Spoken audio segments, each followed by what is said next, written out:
In a typical town, in a typical house,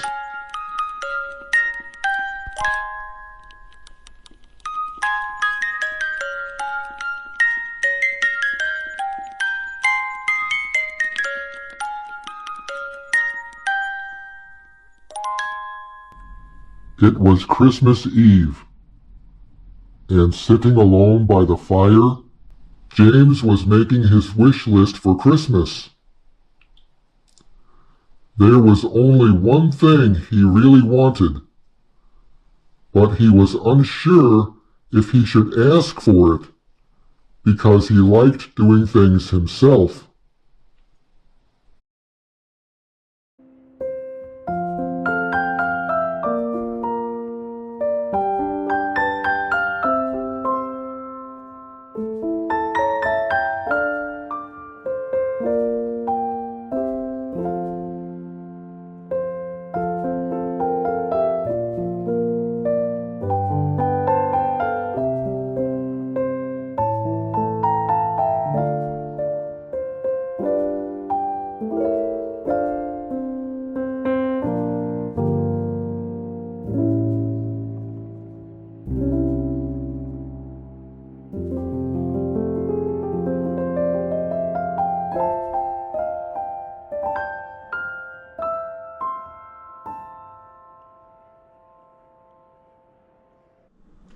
I left Santa some milk and cookies on the mantel.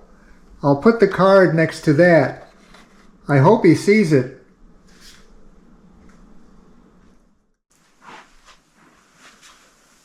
I guess I'll sleep here in the chair by the fireplace tonight. Maybe I'll get lucky and be able to see Santa. Oh, picket fence. Picket fence. Picket fence. Picket fence. Picket fence.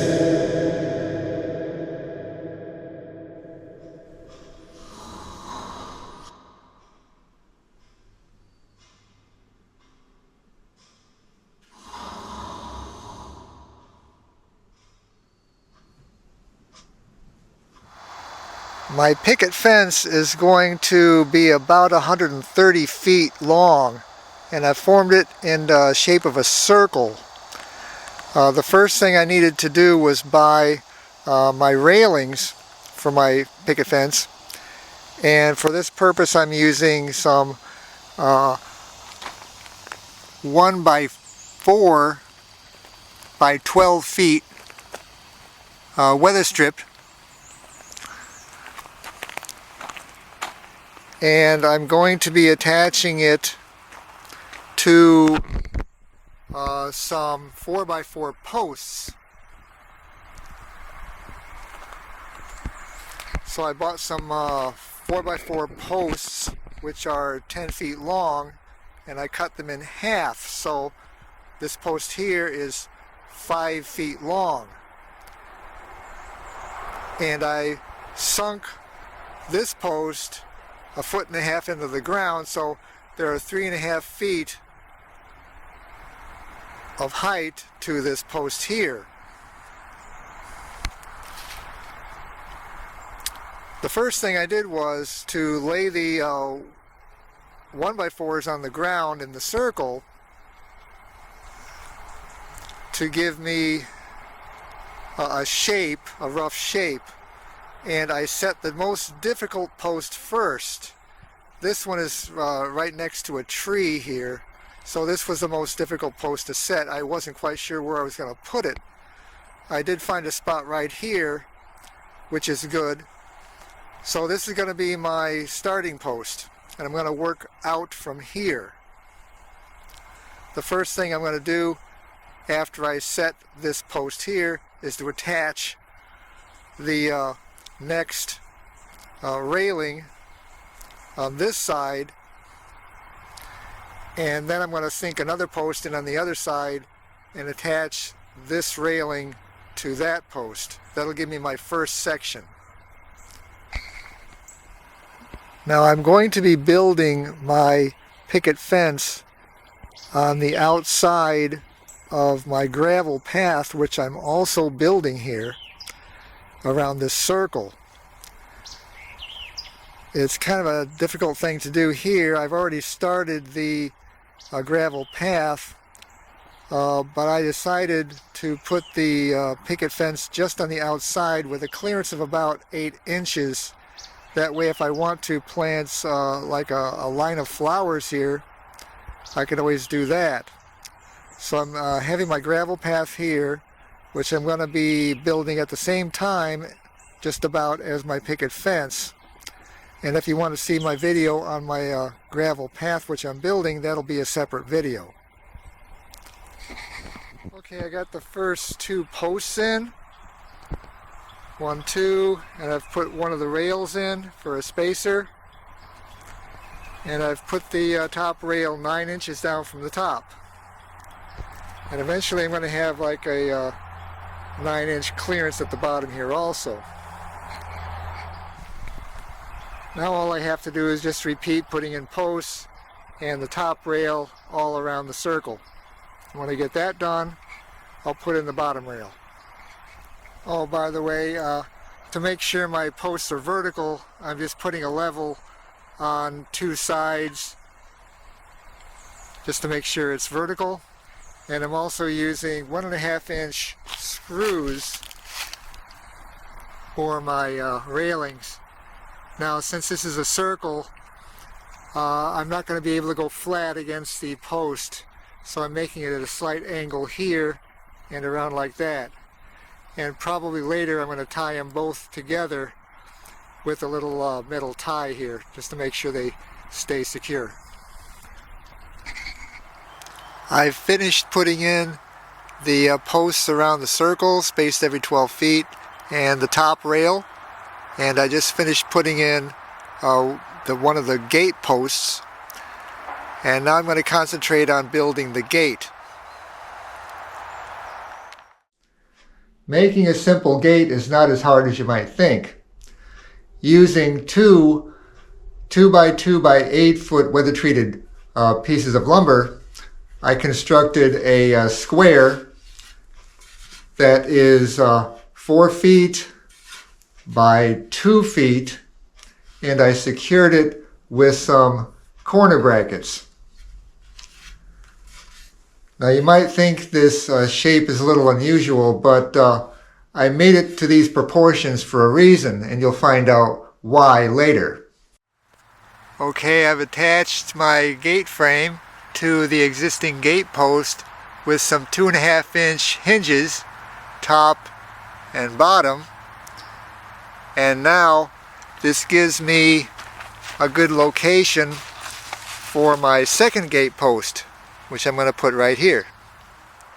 Now once I've installed the second gate post and made sure it was the correct height and vertical, I connected the gate frame to the second gate post using a barrel bolt. I like barrel bolts because they help keep the gate from sagging, which latches do not do. And I also made sure the gate was horizontal using a level. So now this is in the correct place, and I can start installing the last of my posts.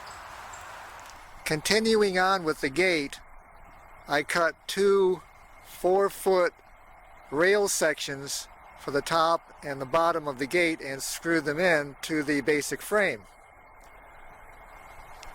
I also cut a smaller piece here to match the rail here and the one to the side, and I repositioned the barrel bolt. Now all I have to do is install the pickets on the gate, which I'll do later. But the next thing I have to do is work on the rails to the side on the bottom.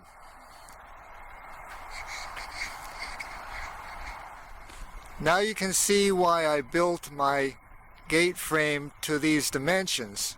I wanted to match the top rail and the bottom rail and I wanted to give it equal distance between the top and the bottom. Now I have the gate and the top rails installed, and these will now be the reference points for the installation of my bottom rails. Now that I have the top and the bottom rails installed on this first section to match the gate, I can now just install the rest of the bottom rails around the circle. Since the top rail is the same distance from the top of the posts all the way around, all I have to do is drop my bottom rail the same distance all the way around the circle from the top rail. In this case, it's just a little over 2 feet. Then all I have to do is drill my hole and set my screws.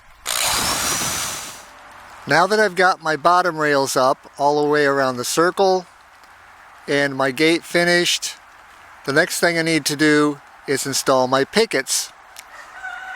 Now if I were to use 1x4s as I did for the railings, I estimate the total cost of my pickets would run about $700.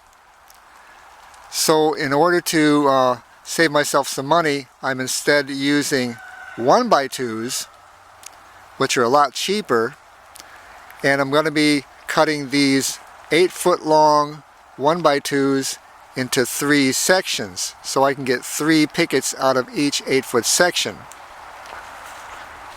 I've already cut the first one here, and this picket will be my standard, and I'm going to be cutting all my pickets to this length.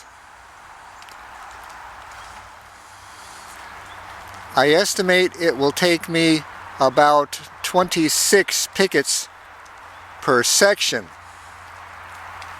and I have 11 sections plus the gate, so you can do some simple math here and you can see how many pickets it's going to take me to complete my picket fence. Now that I've got my pickets cut, I'm attaching them to the top rail. I'm not going to attach them to the bottom rail at the moment. I made marks on the top rail at 5-inch intervals, and once the pickets are in place, I'm extending them about 4 inches above the rail and screwing them in the center of the top rail with one screw. To make things go faster, I'm using one drill to drill the holes and a second drill to put in the screws. It took me a little over 300 pickets to complete my picket fence. And now that I've attached them to the top rail, I'm going to attach them to the bottom rail. I'm not going to use a level this time as I did with the posts to make sure my pickets are straight. What I'm going to do instead is use a square. Now I want my pickets to be perpendicular to my rails, not to the ground, because the rails follow the terrain and are not exactly horizontal. What I'm doing is moving the square along the bottom rail until the picket is exactly straight with the square. And then I'm just taking a screw and screwing it into the bottom rail. It took me about 600 screws to screw in my pickets top and bottom around my picket fence, but now that this task is done, I can concentrate on minor tasks like filling in the cracks around my picket fence. To fill in my cracks like this one, I'm going to be using a putty knife and some wood filler. I've also installed a second barrel bolt and a larger L bracket on my gate to give it extra stability.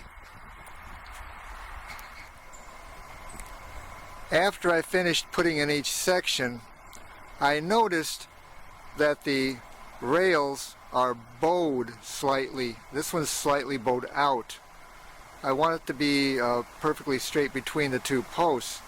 So what I'm doing, I'm taking some 4-foot lengths of 2x4 and I'm ripping them in half to make stakes that are about 2 inches square. Once the 2-inch stakes are in place in the middle of each section on the outside, I'm taking a sledgehammer and just pounding the stakes in. And you can see it has straightened this section out very nicely. Although I'm using weather-treated wood for my picket fence, it's still going to need some protection from the elements. Because traditionally picket fences seem to be painted white, I'm going to follow tradition and paint my picket fence white. I'm going to start by priming it with an outside primer. I'm putting 1 coat of primer on the outside, and for that I will need a paintbrush. I'm using a 3-inch paintbrush here, and I will need a stirring stick for my primer, and of course the primer itself. I'm not quite sure how much primer I will need for my picket fence. I figure about 3 or 4 gallons will do it. And after I get the primer on, I'm going to put a coat of white paint on top of that. Painting is a messy business. That's why I like to wear a painter suit when I paint, but unfortunately it doesn't cover my hands. I've finished priming my fence now, and I'm going to start painting it. My fence took just under 2 gallons of primer to cover. And now that it has a nice white covering over its entire surface, I can now put on the paint.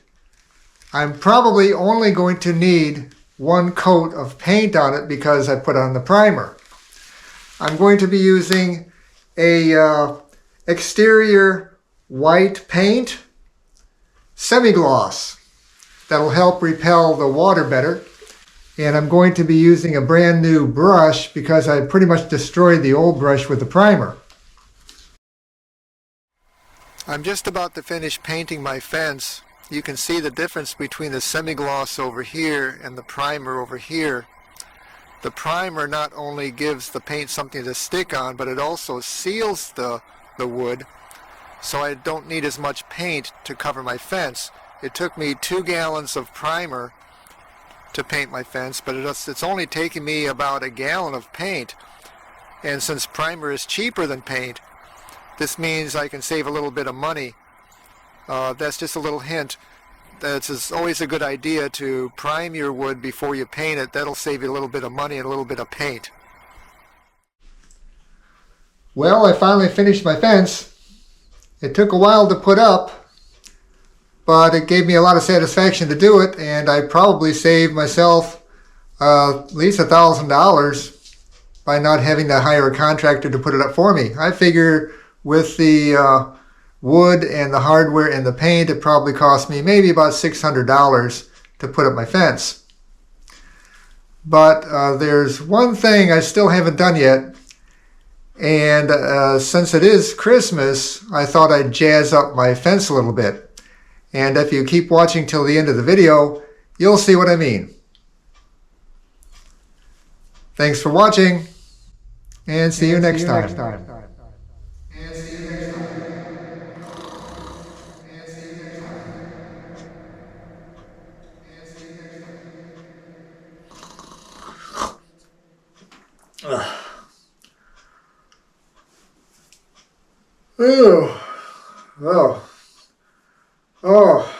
It was only a dream.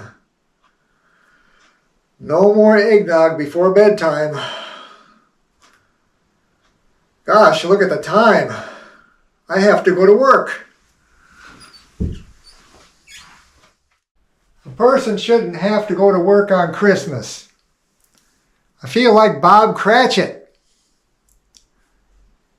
Hey, what's this? A picket fence! It's beautiful. Thank you, Santa Claus. Merry Christmas. Merry Christmas.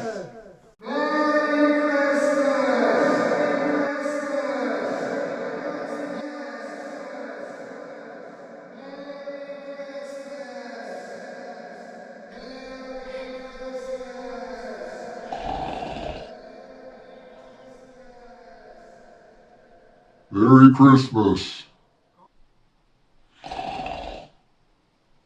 Merry Christmas. Merry Christmas.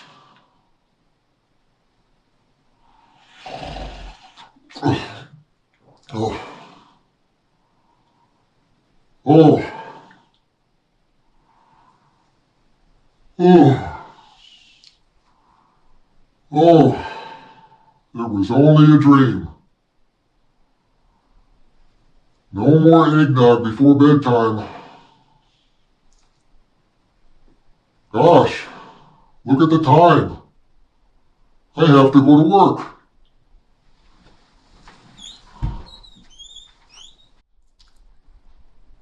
Eh? What's that on the mantel?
Christmas. Ho, ho, ho!